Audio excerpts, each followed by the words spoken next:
Today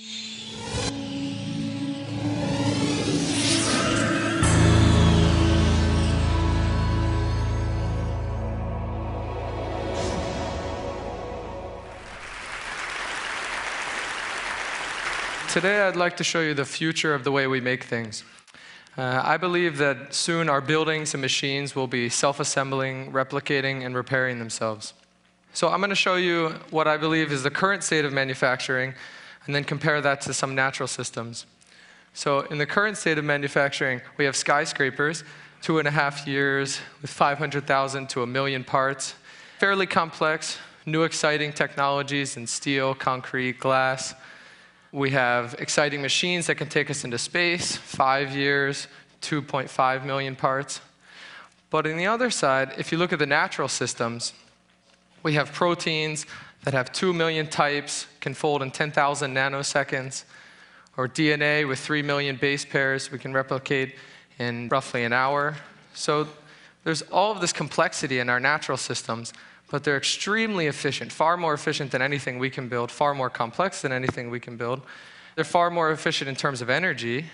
They hardly ever make mistakes, and they can repair themselves for longevity.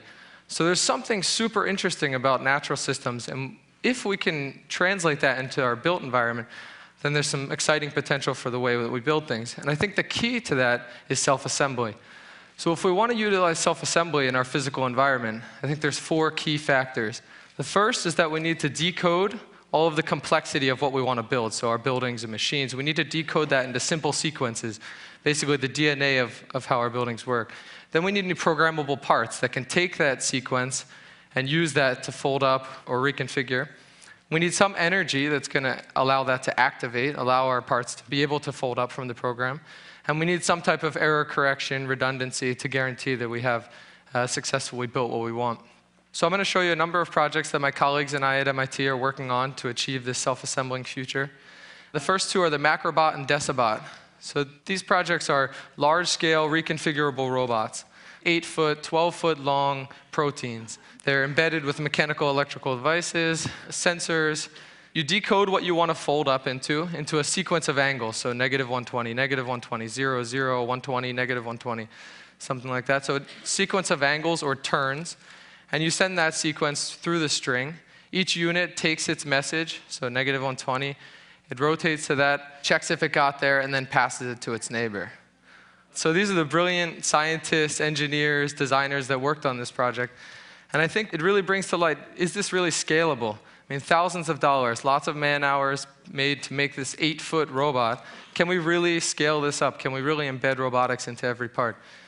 The next one questions that and looks at passive nature, or passively trying to have reconfiguration programmability, but it goes a step further and it tries to have actual computation.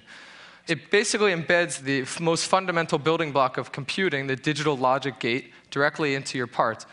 So this is a NAND gate. You have one tetrahedron, which is the gate that's going to do your computing, and you have 2 input tetrahedrons. One of them is the input from the user as you're building your bricks. The other one is from the previous brick that was placed. And then it gives you an output in 3D space. So what this means is that the user can start plugging in what they want the bricks to do. It computes on what it was doing before and what you said you wanted it to do. And now it starts moving in 3-dimensional space, so up or down. So on the left-hand side, 1, 1 input equals 0 output, which goes down. On the right-hand side, 0, 0 input is a 1 output, which goes up. And so what that really means is that our structures now contain the blueprints of what we want to build. So they have all of the information embedded in them of what was constructed. So that means that we can have some form of self-replication. In this case, I call it self-guided replication, because your structure contains the exact blueprints. If you have errors, you can replace a part. All the local information is embedded to tell you how to fix it. So you can have something that climbs along it, reads it, and can output it 1-to-1. It's directly embedded. There's no external instructions. So the last project I'll show is called bias chains. And it's probably the most exciting example that we have right now of a passive self-assembly system. So it takes the reconfigurability and programmability and makes it a completely passive system. So basically, you have a chain of elements. Each element is completely identical, and they're biased. So each chain or each element wants to turn right or left.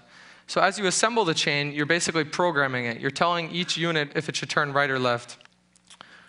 So when you shake the chain, it then folds up into any configuration that you've programmed it. So this, in this case, a spiral, or in this case,